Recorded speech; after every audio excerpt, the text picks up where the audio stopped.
On Monday, my husband Peter and I took Aaron Landers of Dana Perino and Company on another trip to Africa with Mercy Ships, a global charity that provides free surgical care in developing nations. We were in the Congo in 2013 at the start of Mercy Ships' mission there, and we didn't see the results. This time, we did. Their floating hospital has been docked for 9 months in the Republic of Benin. We got to witness all kinds of miracles aboard.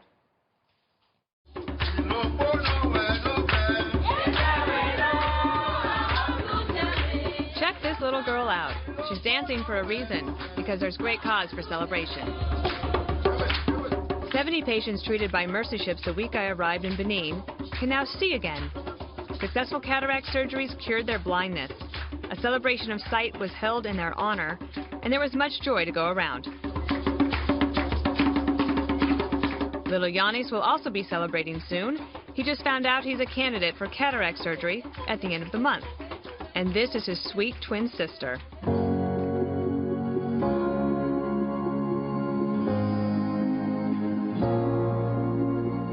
They are among nearly 2.5 million citizens of developing nations to receive free surgical care from the selfless staff and volunteers of Mercy Ships, an international charity founded in 1978. The Africa Mercy is the world's largest private hospital ship, filled with volunteers from over 45 nations. 35% of them are American. Dr. Mark Schreim is one of them. The assistant professor at Harvard Medical School volunteers 2 months a year on the ship. I asked him how he and others are able to juggle 2 jobs thousands of miles apart. A lot of people who do global surgery, who do surgery in low-income countries, are doing it on their vacation time, doing it time off that they have. Most of my career in the U.S. is a research career. It's 20% clinical, and so I'm able to juggle the research and still do the research here on the ship. People are here to treat the patients and to serve the patients and to serve the people that the countries that we're in. Dr. Schreim performed 4 surgeries alone our first morning on board. Many patients get to spend time outside on Friday afternoons. I played Connect 4 with one of them on Deck 7. He beat me twice. Very good. But I surprised us both when I won a game.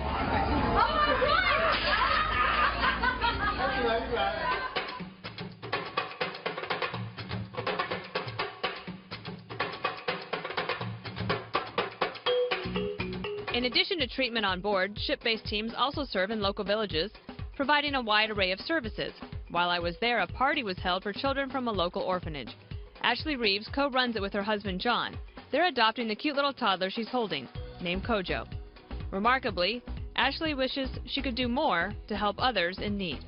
I think I've resolved to realize that I can't change the world, but I can change some part of the world. Oh, so children are ticklish everywhere. Yes. This is Mercy's Hope Center. It's where patients well enough to leave the ship go to fully recover, and where some pre-op patients are sent to prepare. It's run by an American retiree named Martha Rodriguez. When she retired, she wasn't ready to settle. She was ready to do. And boy, has she done a lot.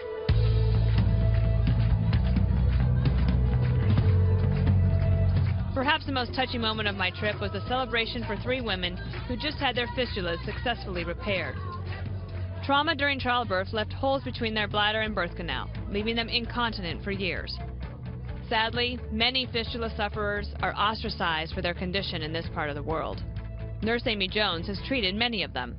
When they have this condition, what happens to them usually back home? A lot of the time they will be completely marginalised. They'll be kicked out of their villages. They will be divorced by their husbands.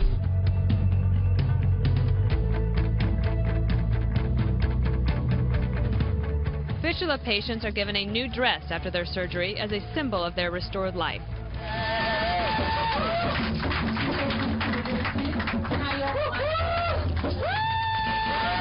It's just really a celebration of women. It's a celebration that they've been through something terrible and they've come out the other side. Then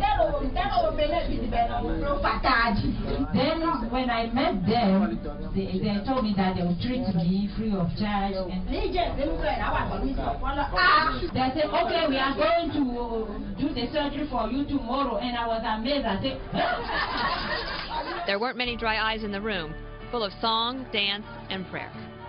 At the end of the ceremony, the nurse in charge of the women's clinic had one request for the 3 honorees.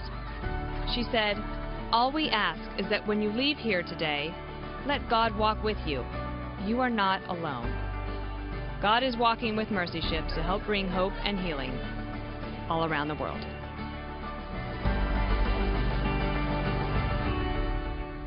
So the Africa Mercy heads to Cameroon this summer. To find out more about the organization, you can check out opportunities for volunteering. You go to mercyships.org.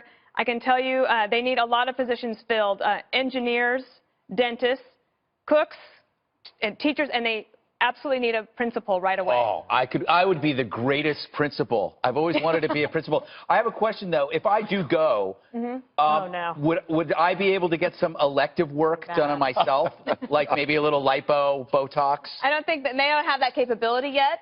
Maybe that will come in the future. They're a little busy. You'd probably be low on the priority list. I'd be a really good bad. principal. No, you'd be really bad. Boat principal. I have something. You would take do you all the remember medical last Friday when I was your on, condition. I do. and you asked me how they could help, how we could help? So, and I said they need a mechanic.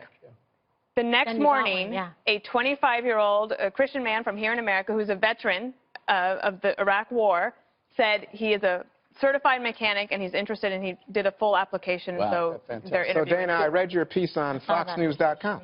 Yes. And one of the things you pointed out was the difficulty in follow-up, because I guess people leave and there's no way for them Well, so the ships, yeah, the ship might come back to Benin in a few years, but in between then it is hard to, like here, if you have surgery, you go back to the doctor if you have a problem, or you might Follow have up, like, yeah. they might do a research study on you, and there it's hard. There is a little boy named Emmanuel from Congo that we're going to try to find because he was saved by them on that first day. It was amazing. But Eric, you had a question. Very quickly, Dana. Obviously in these situations you have to perform triage. You take the most sick and the most needy first. Can you give us a sense of the gap between available resources and needed resources? In a third world country general, like yeah. Benin. I just say Benin felt like the most hopeful African country I'd been to in terms of nice. They have a new president who's a businessman who is trying to improve the economy. But the healthcare, it's dire. And especially in a port city like Cotonou, like you could probably maybe see a doctor for some things, but like those women there that were getting help for the fistulas, some of them had tried to been repaired 3 times, and you have to pay each time. Oh. And Very it's tough. very hard to get the money. So KG had a people question. can, well, I just want to say, I mean, when you did this last time, I know my brother regularly contributes, and just so people can go to www.mercyships.org because you see the meaningful work. And thank you, Dana. They were great. So, and you can check out that essay as well as some other videos. We'll post them over the weekend. It was hopeful and it was great, and the people on Mercy Ships are amazing. And thank you, Fox, for letting me do that.